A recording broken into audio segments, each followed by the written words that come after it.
Bismillahirrahmanirrahim. Alhamdulillahirabbil alamin. Assalatu wassalamu ala abiyil mursalin. Allahumma salli ala sayyidina Muhammad fatih lima khuliq wal qatil lima sabab. Nasrul haq bihaq wa hadi ila siratal mustaqim wa ala alihi haqdaril azim. Alhamdulillah. Assalamualaikum warahmatullahi ta'ala wabarakatuh everyone. May peace be upon you wherever you are with your family and your loved ones. We pray that you are in good health, well-being, and also in good iman, inshallah. Amin. Right? It's a difficult time today since many of us are in lockdown and circuit break. So alhamdulillah, he is continuing its online night dars or lectures. Tonight, we have one of the blessed scholars in our time today. Alhamdulillah, I was managed to host him once in Singapore, and his name is Shaykh Walead Mosaad, right? So Shaykh Walead Mosaad will be joining us tonight. A bit about Shaykh Walead Mosaad before he starts his lecture for those who get to know him for the first time, or those who know him but doesn't know his biography. So we share a bit about him, which is very interesting, alhamdulillah. Shaykh Walead Mosaad complete degrees from Al-Azhar and the University of Liverpool. Since 1997, he has been studying and teaching the Islamic sciences in Muslim countries as well as Europe and North America. He has been blessed to study with such luminaries as Sheikh Ahmad Tahar Ryan, Sheikh Ali Jum'ah, the former Mufti of Egypt, Sheikh Said Ramadan Buti, Sheikh Quraim Rajih, Sheikh Bakri Al-Tarabishi, among others. He has lectured on various topics of interest, including Muslims as minorities, interfaith understanding, and the importance of purification and spirituality in addressing the human condition.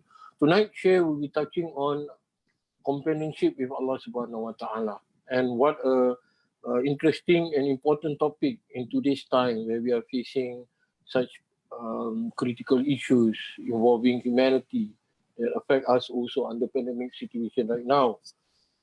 So before I present to Sheikh, just let me inform you that if you have any question pertaining to tonight's lecture, you can send the question to this number 906-87106. Right. So after Sheikh's lecture, we're gonna ask him all these important questions, which everyone can benefit. So please don't hesitate to send in your question now. All right. So without further ado, I'd like to invite Sheikh Walead to begin his lecture. Tafadhal, Sheikh. أعوذ بالله من الشيطان الرجيم بسم الله الرحمن الرحيم اللهم صل وسلم وبارك على سيدنا محمد النبي الأمي وعلى آله وأصحابه وأزواجه ومن اهتدى بهديه واستنى بسنته وتبع هداه إلى يوم الدين. بارك لنا حاجة البيضاء أيها كنهارها لا يزيغ عنها إلا هالك وبعد. So alhamdulillah, I thank Sidi Khalid and his organizations, SWT Ilahi, that I've had the good fortune of working with in the past in the blessed land of Singapore. A few years back, visited a few times prior to that, and hopefully, inshallah, we'll be able to go back someday, hopefully sooner rather than later, bi'idhnillahi ta'ala. So we are in the midst of Ramadan, almost at the halfway point or so. I think tonight, for many people, it represents the 15th night. So actually right in the middle of the month and the middle of the Wasat Ramadan, the Maghfirah, as mentioned in one of the hadith. أوله رحمة وأوسطه مغفرة وآخره عتق من النار. The beginning of it is mercy, the middle of it is maghfirah and forgiveness, and the last of it is emancipation or freedom, liberation from hellfire. So we ask Allah subhanahu wa ta'ala to actualize that for all of us, that He gives us His mercy as He always has, and is to accept our pleas for forgiveness and to record us amongst those who are from the emancipees, those who are liberated from hellfire. Bismillah ta'ala. So we have Ramadan, and we also have this worldwide pandemic. Many countries in lockdown. Some countries are beginning to lift or partially lift those restrictions, but nevertheless, there is a general state of what we'd consider to be lack of normalcy, or what we think to be normal, and has been going on for several weeks, if not a few months, in many places. And we had spoken before about this, and the main point is that Allah subhanahu wa ta'ala, whatever we face, it comes from Him. And there are certain lessons to be derived, certain things we need to learn. And some have said this is one of the Jalali periods, manifestations. What I mean by Jalali, Allah subhanahu wa ta'ala has attributes of both of beauty or predominantly of beauty, and then other attributes that are predominantly of magnificence. And it is in these manifestations of these attributes of magnificence that we can return back to Allah subhanahu wa ta'ala, that we can engender patience and forbearance and acceptance, acquiescence of Allah's decree, of His qada and His qadar, that which was fi sabiq ilmihi, that which was He always knew, but is now just revealing to us as we are seeing it. And so we should find a level of comfort and solace and ease, knowing that Allah subhanahu wa ta'ala is with us throughout all of this. Allahu ma'akum aynama kuntum.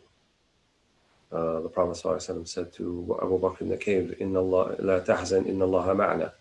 Do not grieve, Allah is with us, and Allah is with you wherever you are. And other verses in the Quran, Inna Allah kana alaykum raqiba. Allah is forever watchful and vigilant over you. So we are not alone at all. And one of the, I think, main sources of trepidation or anxiety for many is this feeling of, one, uncertainty, not knowing what's going to happen, how things are going to turn out. And number two, this feeling of being alone and on our own and without help, without aid. And people look to aid and look to help from mostly what we call in the mustalah or the terminology of spiritual purification, al-asbab.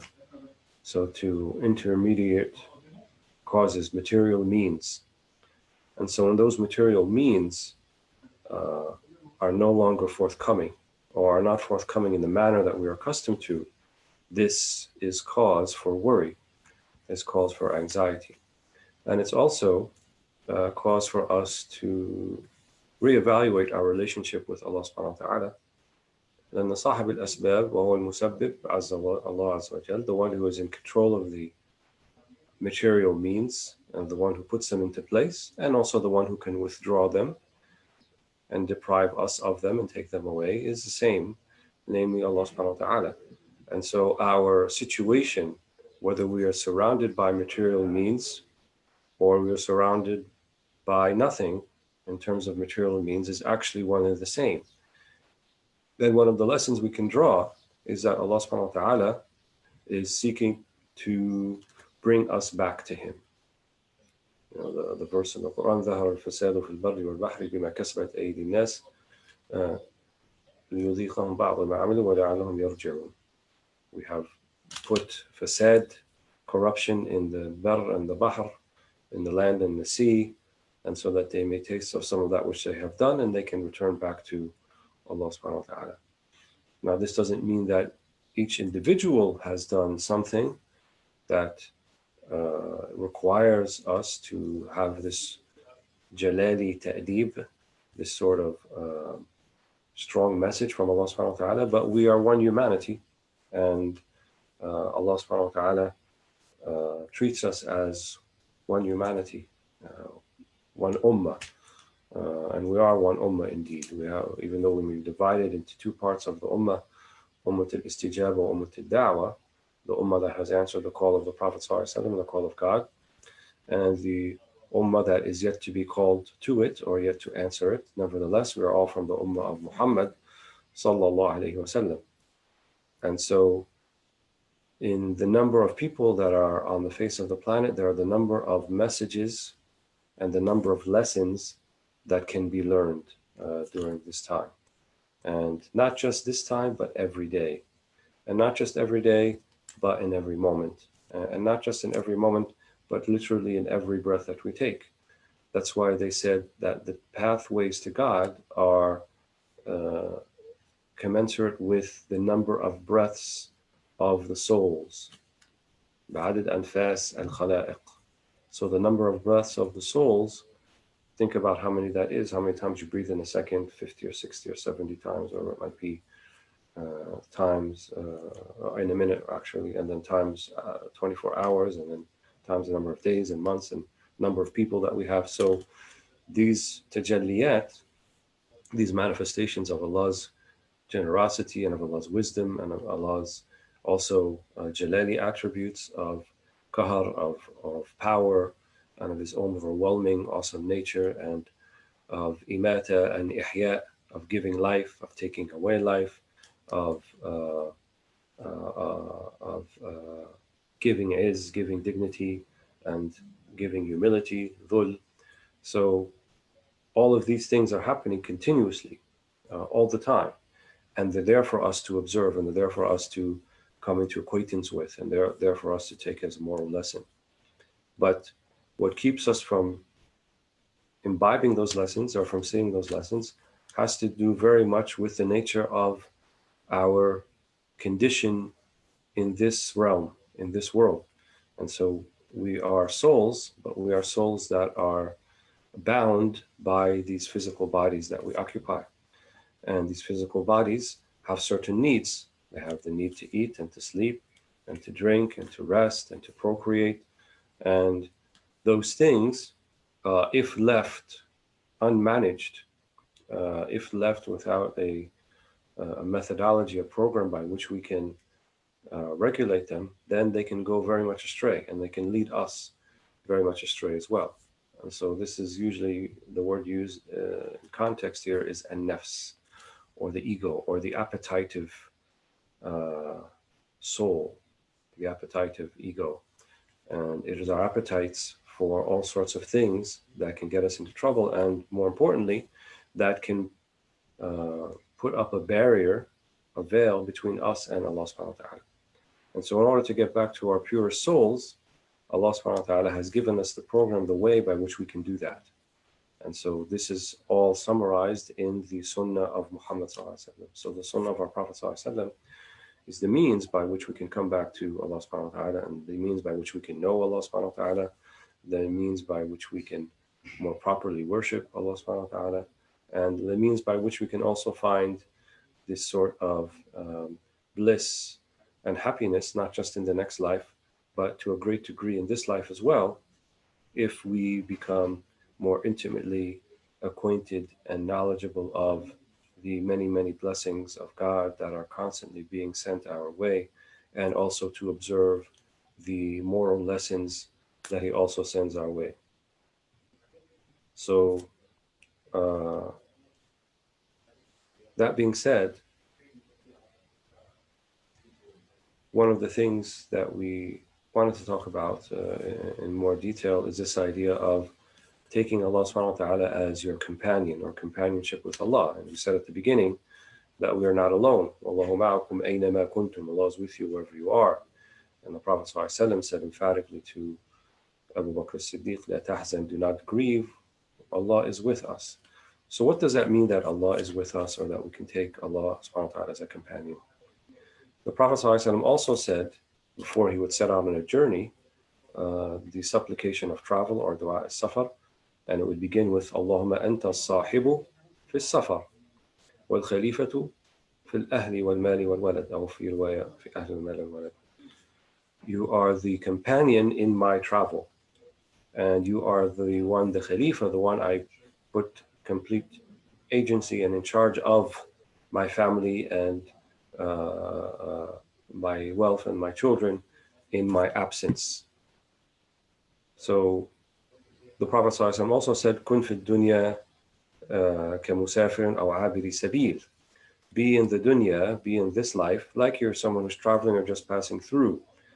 And so if we take these two hadith of the Prophet ﷺ together, that means Allah subhanahu wa ta'ala is our sahib, is our companion, not just when we travel physically from our home to some other place, but also in the greater travel, the greater safar, the travel of the cradle to the grave, the travel of our mother's womb to our grave in the ground, and then on to the next life. So Allah subhanahu wa ta'ala is still our sahib in all of this. So then the question becomes, how can one take Allah as their companion? And usually when we think about companionship, we think of a kind of a two-way relationship. So I take someone as my companion, then I'm their companion as well. So for two friends traveling together on a train or a plane or a boat or whatever it might be, هذا صاحبي وأنا صاحبه. He is my companion, I am their companion. And so these two companions will generally stay together as long as they get along. And there is room for, disagreement on some things, a slight disagreement, but if the disagreement gets to the point where the companionship then becomes no longer viable for one or either of them or both of them, then the companionship ends. And so there's this expectation then of muwafaqa, of a general agreement as we travel together. And if that agreement is not there, then we will find ourselves each taking their own separate direction. And the Prophet ﷺ kind of alluded to this, that certain people were made for one another and certain people were not made for one another.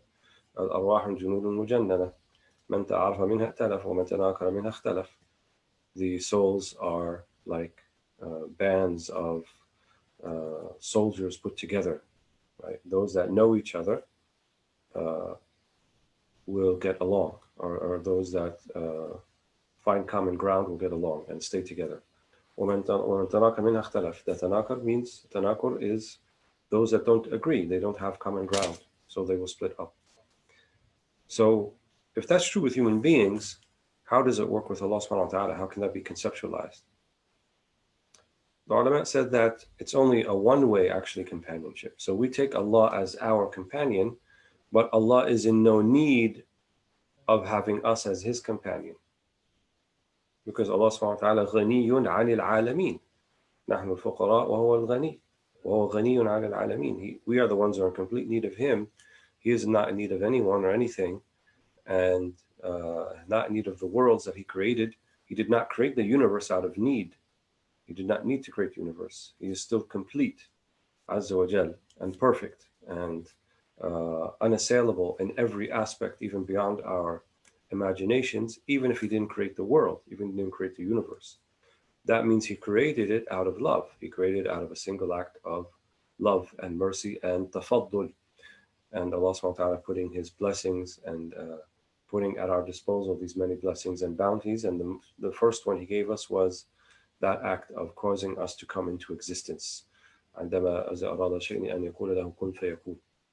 That when he wants something to be, he says be, and then it is, and then we were, and here we are, and here we will continue, until which time Allah subhanahu wa ta'ala decides that we should no longer continue.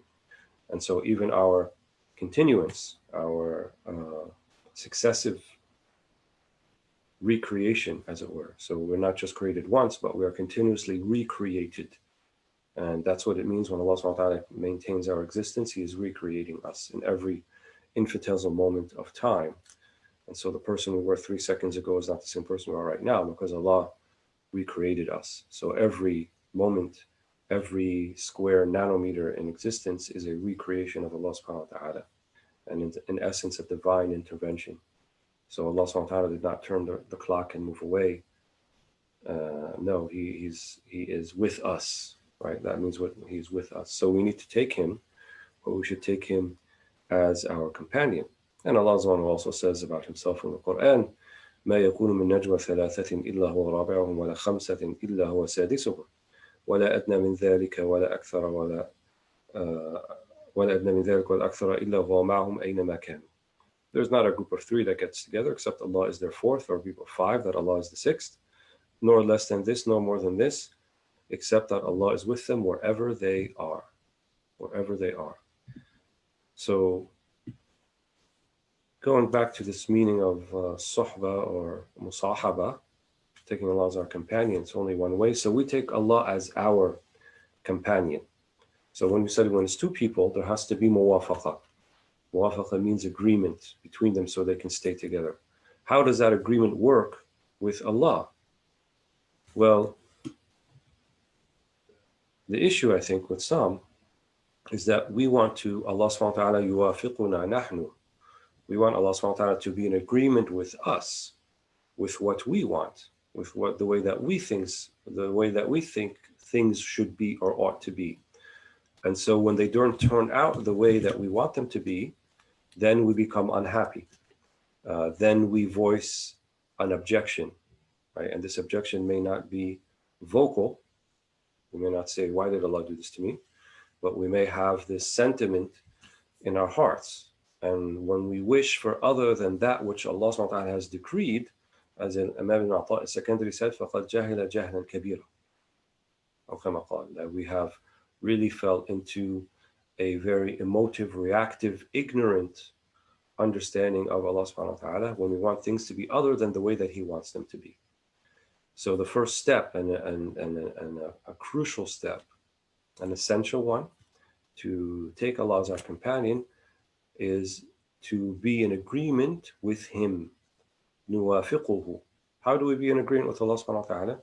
We be in agreement with His decree, with that which He has decreed for us, with the circumstances that He has put our way. Not to have an objection in our heart to the way that things are. And yes, we have our own volition, we have our own intent. These are things that Allah subhanahu wa ta'ala has endowed us with and has blessed us with.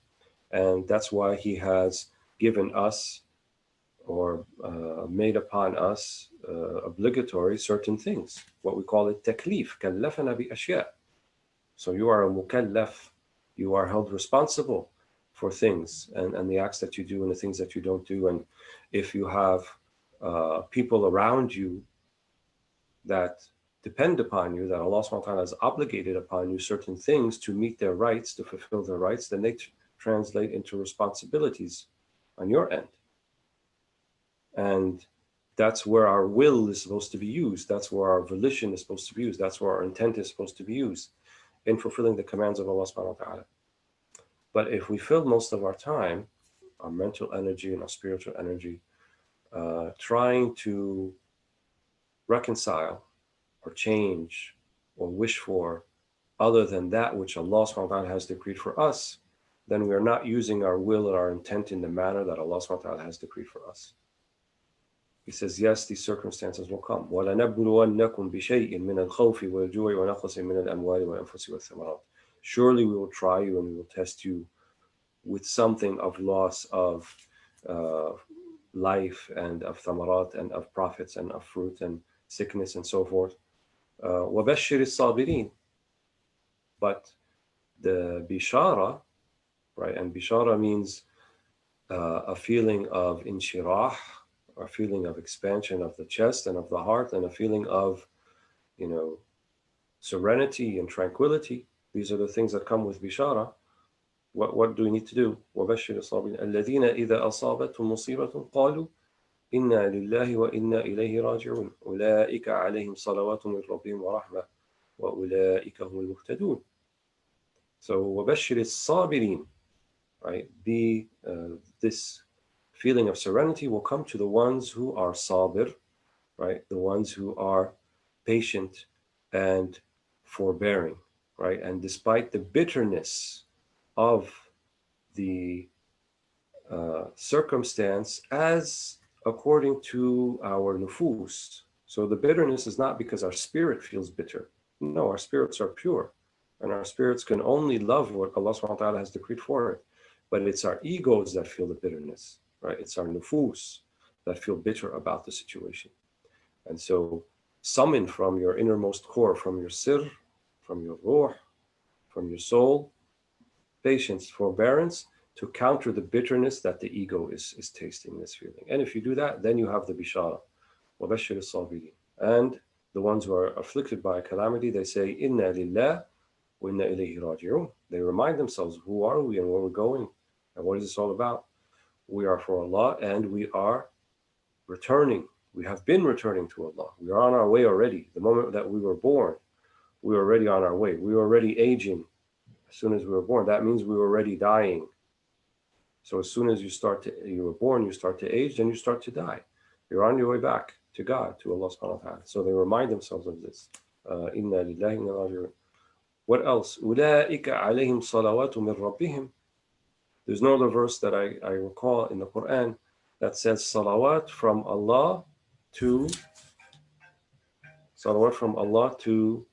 the believers themselves. أُولَٰئِكَ عَلَيْهِمْ صَلَوَاتٌ مِّن رَبِّهِمْ وَرَحْمَةٌ. So salawat, usually we reserve that for the Prophet ﷺ, but in this particular verse, from Allah to the believers, the patient ones, وَرَحْمَةٌ, and mercy. وَأُولَٰئِكَ هُمُ الْمُهْتَدُونَ. And they are the ones who are truly guided. They're the ones who find true guidance. These people who are sabir. So for the ma'iyya, for the musahaba of Allah subhanahu wa ta'ala, we have to have muwafaqa. We have to be in agreement, and we have to be content with that which Allah subhanahu wa ta'ala has decreed for us. Allah Azza wa Jal. So when we find then this musahaba with Allah subhanahu wa ta'ala, we will look at the world differently. And then our companionship with Him, taking Him as our companion, means that He's also our companion in all the other relationships that we have. And so when we have a relationship with our children, with our families, with our friends, with our neighbors, with our teachers, with our students, whoever it might be, then that musahaba, that companionship, lives with you. And that will make you kind, and will make you gentle, and will make you forbearing, and will make you tolerant, and will make you a type of person that not only is benefiting from the musahaba, you yourself, from Allah, others will benefit from that as well. When you become a person, inshallah, who's blessed in this way, and you become min ahlillah, inshallah, you'll be that way, you'll be from the people of Allah subhanahu wa ta'ala, then you will bring comfort, you bring ease to others. And it's not you that's doing it, it's Allah subhanahu wa ta'ala. But then Allah subhanahu wa ta'ala is using you, yusta'amiluka. So this ista'mal, Allah is utilizing you to spread His mercy and to spread His knowledge of Him, and to help to bring people to the door of Allah subhanahu wa ta'ala. So we want Allah subhanahu wa ta'ala to be our sahib. We want Him to always be with us, and He is with us, but we want to feel that on the level of our souls, on the level of our spirits, that Allah is with us. And they say that your khalwa, that your feeling of uns, or let's say your feeling of intimacy with Allah subhanahu wa ta'ala, if it only happens while you are alone, and you don't feel it while you're amongst others, then your khalwa is not complete. Then your feeling of intimacy with God is not complete. And it's actually perhaps a machination or some treachery of the nafs. If you feel that in order to take Allah as your companion, you need to get away from everybody, and everyone else is harming you, and they're distracting you, and they're taking you away from God, then you have it wrong. You have it the other way around. In reality, the problem is you, not them. Allah subhanahu wa ta'ala created you for this world, and He put these circumstances around you, and He put all of these different things around you. And He is going to equip you with the tools that you need if you seek Him, by which to be able not just to deal with your surroundings, but to make your surroundings beautiful, as mentioned in the verse from about وَبَشِّرِ الصَّابِرِينَ, and the glad tidings to the ones who are patient, the ones who show forbearance.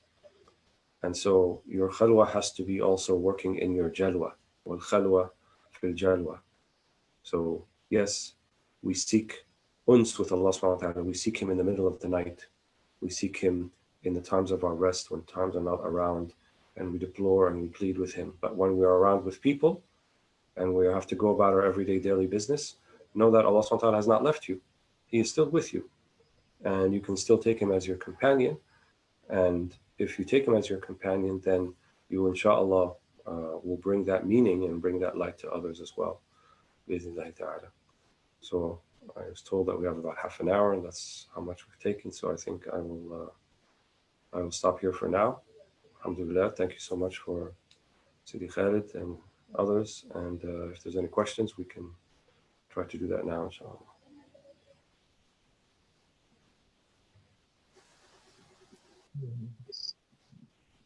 Assalamualaikum, Shaykh.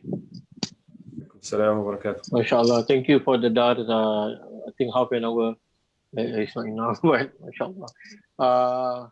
So profound, MashaAllah. Alhamdulillah. We need it in such time today, like today. Alhamdulillah, we have few questions coming in, and I will address you some questions. And some questions we need to rephrase it so that you can, but it's easy to understand, inshallah. Okay. The first question is, I try to rephrase. He says that this person said that he's been doing zikir and he still feels that he do not achieve or attain stillness through his zikir. And he's asking if there is something wrong with him, or, you know, that he needs more than just to do the zikir to find that stillness in him. So can you advise him? That's what he's asking. The importance of dhikr is to be focused on al-madhkur, right, which is to be focused on the one who is being remembered, the one that you're seeking to remember or to bring remembrance to your heart, namely Allah subhanahu wa ta'ala. So the dhikr itself is just a means. It's not the ends. It's not necessarily the solution. So unless I sat with him and talked to him personally, but I think generally speaking, dhikr lisan, right, which it seems what he's talking about, the dhikr, the remembrance of the tongue, may or may not have those effects in the manner that we want them to. So the connection, the ittisal al-madhkur, so to feel the effect on you, that's not on you, that's on Allah subhanahu wa ta'ala. Allah subhanahu wa ta'ala is the one who's going to give you that meaning. So Ibn Ata al-Sakandari said it's better to have dhikr even with the tongue and you don't have full remembrance of God than to have no dhikr at all. So don't let that discourage you. I would just say rededicate yourself, refocus, and leave the expectations that you may have about whatever results are going to come out of the dhikr, leave that to Allah subhanahu wa ta'ala. And all you have to focus on is actually the do part. The reception part, what you get from God, that's not your thing. That's for Allah subhanahu wa ta'ala. Determine when and how and so forth. Inshallah. Thank you, Shaykh. The next question is, if someone is feeling a sense of lack of imperfection of his deeds in the month of Ramadan, whatever that he had done, so how can one come to a state of certainty and accomplishment? Certainty in what? Accomplishment. That means you had done it a good way. Accomplishment, that's what it meant. Whatever we do, whatever our deeds do, they're always going to fall short. And so we should never have an expectation they'll be perfect. Rather, we should seek Allah subhanahu wa ta'ala in helping us do them, and then also seek Allah subhanahu wa ta'ala in accepting them. Those are the main important things. And it's not about really how much you do or how many juz you read at night or how many rak'ahs of tarawih, but al-amal, deeds don't have potency, don't have the acceptance of Allah subhanahu wa ta'ala unless they are sincere. And so we focus on being sincere, and it's better to be sincere than better to do many things and not sincere. So one, seek Allah subhanahu wa ta'ala in helping you to fulfill your obligations and to do things in the best way possible. And then be busy with asking Him to accept your deeds, and then take it from there, then move on after that. Inshallah. Inshallah, Shaykh. Thank you very much. The next question, Shaykh, they said, I'm just starting my journey. I did Hajj for the first time last year. And in the first few months, I felt the presence of my ibadah. Now I pray, but it's not like the feeling is not what I felt. As in the presence of Allah subhanahu wa ta'ala and so on, when I came after Hajj. I'm still trying to establish that relationship. And at the same time, I also wanted to know more about Sufism. So how can I start to learn about Sufism, knowing more about it? Yeah. Okay, I'll do the first question first. Yeah. What you experience in Hajj is what we call a hal, which is a temporary state. And of course, we're all affected when we go to Hajj or the Haramain in Mecca and Medina, or if we're around people who have, these qualities. We go into a higher feeling of knowledge and intimacy with Allah subhanahu wa ta'ala, and that's a good thing. But also, we should not have any expectation that that hal, that temporary state, is going to extend beyond the time that we spent there. So when we go back to our home countries, it's quite normal, and actually the expectation is it's not going to last until then. Allah subhanahu wa ta'ala gave us a gift, He gave us a blessing. And so now the next step is to see what He has required of us in the moment of right now. We need not try to recreate the environment of Hajj in our homes, because we cannot do that. And inshallah, you have the opportunity to go back and you'll experience that again, and maybe even more intensely or differently. But now that you are back to your kind of regular schedule and routine, seek out the divine moments in that. And they're there. You will find them, inshallah. As for the second question about tasawwuf, that would need like a long time to kind of go over everything. But basically, if one is interested in kind of seeking a spiritual path and having a mentor or a sheikh by which to to start on that, then the most important thing you do is ask Allah subhanahu wa ta'ala, be sincere about it. You can say the dua, Allahumma dullini ala man yadullini alayk. Show me to the one who's going to show the way to you. And so we say that the sheikh, if he's legitimate or she's legitimate and has a legitimate sanad, a legitimate chain of transmission via their path, and they have themselves been trained by a sheikh as well, and so they're not in it with their nufus, they're not in it with their ego, but they're in it for the benefit and welfare and the akhirah of their students. Then such a person, inshallah, will help you facilitate and help you, um, get you to Allah subhanahu wa ta'ala in terms of having a more focused relationship and more focused worship and so forth, because they've gone down that road themselves. So they're just going to kind of show you, signposts along the way. So ask Allah subhanahu wa ta'ala to make that easy for you, and inshallah it will be forthcoming. If and until when that happens, our teachers told us that one should increase their salawat on the Prophet sallallahu alaihi wasallam. Inshallah. Thank you, Shaykh. Inshallah.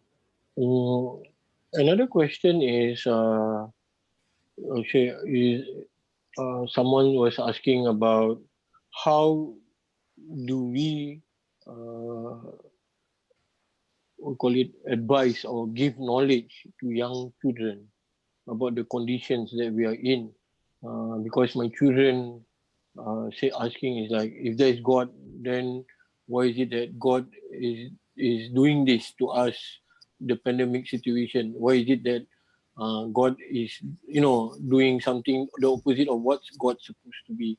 So how do we educate them at a young age? I think we need to give children more credit than we give them. I think we can be honest with them.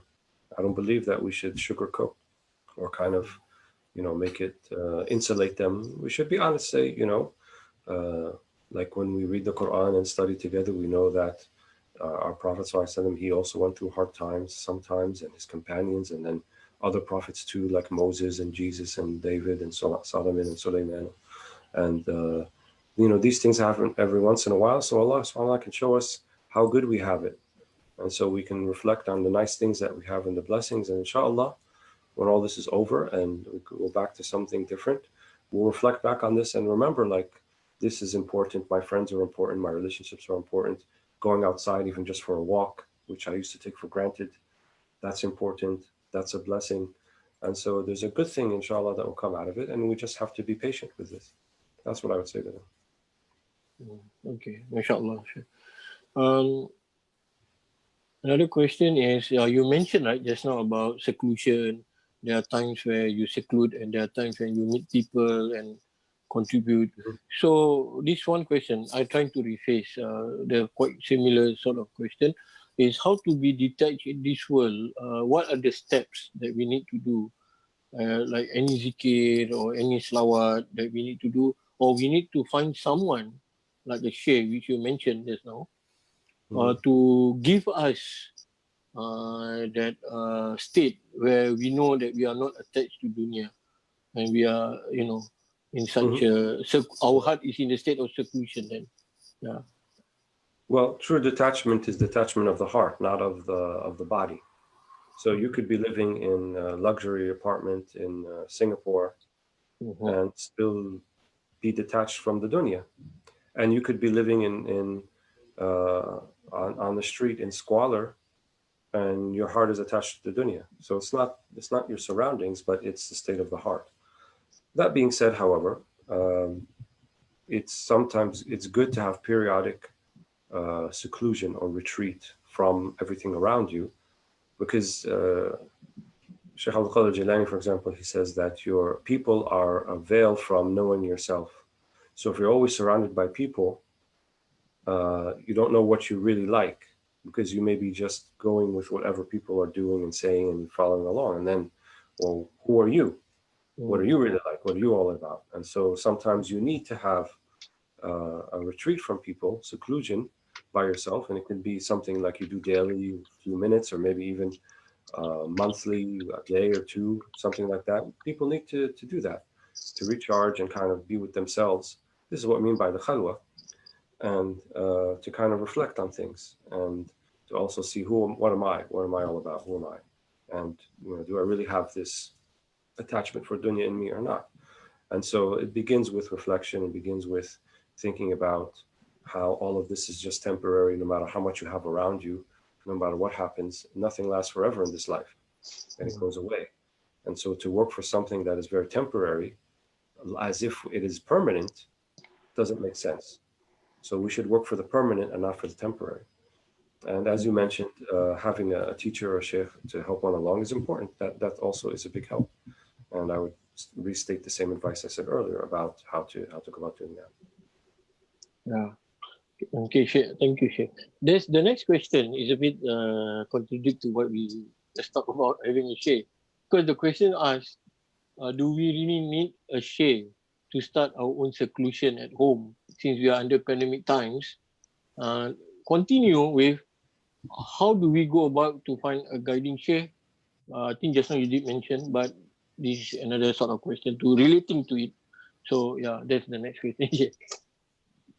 Uh, I'll answer with probably what they're thinking. Is it obligatory to have a sheikh or someone like that? I would say Yeah. it's obligatory to follow the Quran and Sunnah. It's Mm. obligatory to work on one's bad habits and one's shortcomings and shortcomings in character and in behavior. That's all obligatory. And if we say that that can be eased and facilitated by having a figure in your life who's looking out for your interests to help you with that, then at the very least we can say it's recommended or highly recommended, if not obligatory.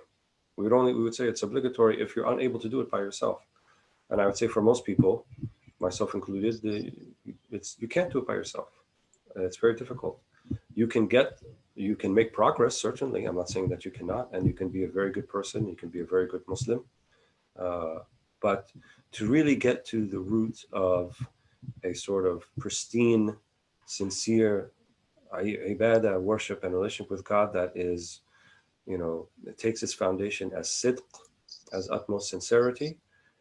Normally, we don't say it's impossible, but normally, based upon observed experience, it doesn't happen unless you have someone who takes you by the hand and helps you to get there. And this is the sunnah of the Prophet ﷺ. For all intents and purposes, the Prophet ﷺ was the mentor, the sheikh, so to speak, of the Sahaba, of the companions. And the companions, they had their own students, and their students were called the Tabi'een. And so they also learned about the Prophet ﷺ from the companions, and then their students, and so forth. So this is a transmitted tradition. And the means by which the timeless principles that have been left as a legacy by the Prophet ﷺ are still there. They remain. And yes, you could read them in books, and yes, you can watch lectures and videos and so forth, and you will learn a lot and you will benefit much. But there's another part of transmission that will be left out if that's all that you do. And that part of the transmission is the transmission of states, of ahwal, of one state of one person to the next. And they say that this is actually a way of shortening the length of the journey. So if we're on a journey to Allah subhanahu wa ta'ala, this will shorten the length because you can do much more with a teacher, with a mentor, than you can do by yourself, and much more quickly and much more efficiently. So that's up to people. Now, of course, we have people walking around who are not true sheikhs, and they claim to be, not because they are trying to deceive people, but they're deceiving themselves. They're not even aware that they're deceiving themselves. So I would mention the things that we mentioned earlier. They have to have had a sheikh themselves. They have to have been trained themselves. You know, this whole transmission that we're talking about, the system, the classic system, is to be peer reviewed. I made the joke the other day. I said peer, P-I-R, peer, like sheikh, and also peer, P-E-E-R, reviewed. So if it doesn't have that, if someone is making claims on their own, then he's not a peer, right? His peers haven't vetted him properly. So that's the type of thing we stay away from. But if someone has the credentials and the qualifications and the attributes I mentioned earlier, then inshallah khair. Inshallah, Shaykh. Thank you very much for the detailed explanation. It's very, I think, needed, essential for us to understand, and those who are watching this, inshallah. Shaykh, this next question, this person is saying, this is my first time watching you online. I find it interesting about your lecture on companionship with God, but somehow certain knowledge I'm not used to it. I'm a convert. This is my first time. More than just fiqh and all that. How do we build our companionship with God besides our prayer? So is it through zikr, charity? If it's zikr that we need to enhance, like some of it that you mentioned, what sort of zikr should I read as a beginner? Yeah.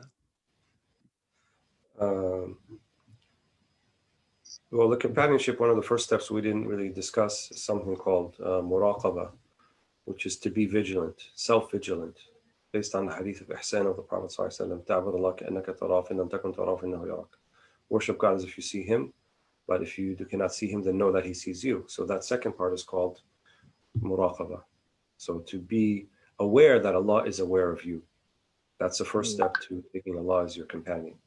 And to be aware that Allah is aware of you means aware of the acts that you do, the things that you do, that Allah subhanahu wa ta'ala has asked you to make a commitment to live a good life, to live an ethical life, to live a moral life, and Allah sees that.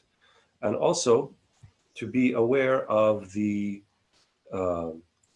as we said earlier, the tajalliyat, the manifestations of Allah all around us. So all the things that are happening around us, that's also Allah.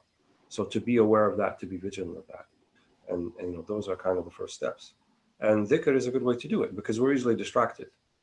And the Quran says the only way that we can find tuma'nina or serenity is by dhikr. Ala bi dhikrillahi tatma'innu al-qulub.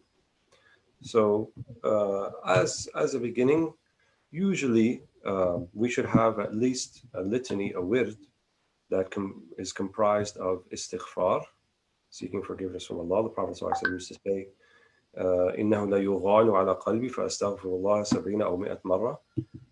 Yughan, so this ghain, على القلب means, and the Prophet ﷺ is being humble, but he has it in his own way, but we also have in our way that the heart becomes distracted. So seek forgiveness, nastaghfirullah. So that should be something we say honestly at least 100 times a day, I think, based upon the hadith of the Prophet ﷺ. And we should also have the shahada, la ilaha illallah. We should be saying that regularly too. And we should be also giving salawat on the Prophet ﷺ. That is also. Inshallah. Thank you, Shaykh. We still have a few more questions, but I think we go to 2 or 3 left. Okay. The next question is, Shaykh, as a non-Muslim, is someone who is non-Muslim, I'm always attracted to Sufism in Islam, or Sufis that they are Muslim generally. I try to rephrase this question. So what are your advice to me? Because I do not know anything about Islam. I only know about the Sufis, and because I'm always being exposed to them and by my friends and who are very close to me. So my question to you is, how do I go about with my life if I'm looking for certainty that you mentioned before? Yeah, he leave it that way. So okay. Well, first, Sufism or Tasawwuf is not separate from Islam. It is Islam. It is the core of Islam. Um, some people don't like to use that word, and even those people who oppose Sufism, they have that understanding. They just don't like to use the word. So it Mm, means to, as you mentioned, to go from a type of intellectual faith, acknowledging God is there, to of a more certain and intimate and what we call heart witnessing, filthy. You can taste the divine in everything around you, and that's what many of the Sufi tariqas and the books of the Tasawwuf are interested in helping people to get to. And we don't have this duality of body and soul as in some other traditions. um, we are one. We're unified, and the universe around us is also unified in a sense. They're all creatures of God, and the ability to sense that within them. If we tap into our spirit, our soul that Allah subhanahu wa ta'ala, God has endowed us with. And so the soul of that is actually, it's not a separate Islam or even a branch of Islam. It's a spiritual discipline of Islam, I would say. And we study it and we try to practice it in order to arrive at iqan, at a greater certainty with Allah subhanahu wa ta'ala. So my advice to this person, if they're in Singapore, yep. uh, is to find someone who can help you along with that. And that I know a good friend who can do that. His name is Khalid Ajman, and Stop it. Stop it. he's right there hosting this program. So I would suggest that you talk more to him about it, inshallah. Allah, Allah, inshallah. Shay, the next question is, since pandemic times, we've been around 4 weeks in Singapore. I've been dealing a lot of mental abuse from my husband. We are actually on the verge of divorce, but due to unforeseen circumstances, we are stuck together. So the question is, how do I get not affected living with him this moment that it doesn't last that moment, but to endure that Mhm. that, that moment before we have the divorce procedure on and we finally divorce. So how do I go about it? Is there any zikir that you can advise me? I'm very sorry to hear that first. And you said mental abuse. I hope it's not physical abuse. If it is physical, then I think you have to consider leaving the house, even though you have a right to stay in the house. But you should not be in a situation where you're going to get hurt. So that's something to think about. If you have other family members who can help you with that, or community members, that's important. Uh, Outside of this, I would say pray to Allah subhanahu wa ta'ala, ask Him to give you that which is best, even if that includes reconciliation. Many times when people are put together in closed quarters and there's not an outlet, and we leave our daily routine, and we're anxious and we're nervous and we're scared, then people, sometimes the worst in us is going to come out. So maybe, you know, let this thing pass first before you make any decisions about to stay together or to get divorced or anything like this. And, I always tell people who are married, it's good to, rather than focusing on what you need, focus on what your spouse needs. So try to bring them ease. And when you bring them ease, you bring yourself ease in as best as you can. But again, if you find yourself in a very abusive environment, I'm not sure of the details that you have there, then that's not something that you have to endure or put up with, and you have every right to remedy that situation. Thank you, Shay. The next two last question is that, Shay, we are now at home, staying at home, working from home, but I still find myself wasting time. And I tried my best to deal with it and overcome it, but I still fall short after 4 weeks, a month. I'm almost giving up myself. how is it then I can go about it? We always time. That's not anything new. My advice, or that I try at least with myself, is um, give yourself some unstructured time during the day, which means maybe you don't have any particular scheduled. And if you want to call it time wasting, if you know surfing the internet or watching something or even reading a book that's not necessarily just a casual book, that's okay. We want to avoid the haram, but we also want to give our souls a break so that we can continue, right? So do it with the intention of taqwiya, yani that you're getting strong, you're giving your nafs a break a little bit with something that's halal, not haram, and that way, you take a break and then you go on to something more productive after that. If you try to be on all the time and not have any sort of time wasting, then your nefs will tire. Your ego will tire and then it will give up completely and then it'll just waste the whole day. So you want to kind of have a managed negotiation with it. So you tell it, okay, you know what, you want to waste time, but I'm only going to give you between 4 and 5 p.m. That's all you got. So work until then, and then that hour you can do what you want, but the rest of it, I'm going to be managing what's going on. Okay. Thank you, Shaykh. I guess this is our last question. Shaykh, my brother is critically ill due to COVID-19. That means he's been affected by COVID-19.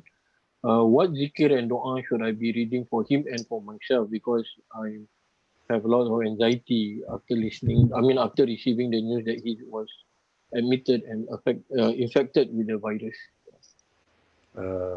La ilaha illallah, I'm very sorry to hear that. May Allah give him shifa and give him healing and give him and return him back to you in a Ameen, Ameen. state than he was before. And what I can say is, I assume that you're not allowed to be there in the hospital with him Yeah, no. because of the quarantine. Pray for him in the house. Ask Allah subhanahu wa ta'ala to give him shifa. Have kind of a regular litany of Ya Hayyu Ya Qayyum, La ilaha illa ant. Ya Hayyu Ya Qayyum, La La ilaha ilaha illa. illa Say that anta. periodically, and think about him, and inshallah, and it'll be good. Inshallah. Thank you, Shaykh. With this, we have to end the Q&A. We'd like to thank Shaykh Walead once again for the sharing, the lesson that we learned. May Allah preserve him. We look forward to his more coming, inshallah, if he's free. Inshallah. Yeah, Shaykh, before we end, we'd like you to read dua, closing dua, inshallah. بسم الله الرحمن الرحيم، نسألك الهدى والتقى والعفاف والغنى ومصطفى بسعتك الجميل. ربنا آتنا في الدنيا حسنة وفي الآخرة حسنة وقنا عذاب النار. ربنا لا تزغ قلوبنا بعد إذ هديتنا وهب لنا من لدنك رحمة إنك أنت الوهاب.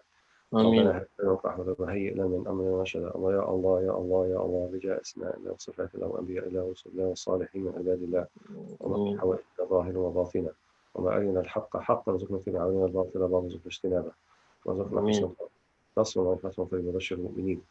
وإنا على ذكرك وشكرك وحسن عبادتك، وأسألك العفو والعافية والمعافاة الدائمة في الدين والدنيا والآخرة. لك الحمد لك الحمد حتى ترضى، ولك الحمد بعد الرضا، ولك الحمد كالذي نقول، ولك الحمد نقول، ولك الحمد خير مما نقول، ولك الحمد على كل حال. يا عالم السر منا لا تهلك الستر عنا، وعافنا واعف عنا قلنا. ما يقظ قلوبنا لك ونبهنا من غفلة عنك، ما يقظ قلوبنا لك ونبهنا من غفلة عنك. واجعل آخر كلامنا لا إله إلا الله محمد رسول الله صلى الله عليه وسلم. اللهم صل وسلم وبارك على سيدنا محمد وعلى آله عدد كمال الله كما يليق بكماله. سبحان ربك رب العزة عما يصفون وسلام على المرسلين والحمد لله رب العالمين. Thank you very much, Shaykh, again. May Allah preserve you. Hope to see you again, inshallah. Thanks. Take care. Assalamualaikum. Alhamdulillah. Thank you everyone for viewing this online lecture. We hope and pray you had benefit from it. Inshallah. Please take note of the tomorrow night. We have an interesting forum on living with depression and anxiety in Ramadan with Dr. Umar Mahmood, who is a Islamic traditional scholar and also a psychiatrist. and Sheikh Abdul Aziz Frederick, who is our scholar, our beloved scholar, at 9:30 p.m. the same time tonight as tonight, right? So don't forget to watch it tomorrow night with your family at home, inshallah. Another thing is our collaboration with Free Food for All, porridge and meals to those people who are poor. You can donate at any amount to the link that we have at Sud Ilahi FB and IG, right? And also on Saturday night, we have Imam Mandau, inshallah. More details soon tomorrow. With this, I said, Assalamualaikum warahmatullahi wabarakatuh. Jummah Mubarak. May Allah bless you and your loved one. See you.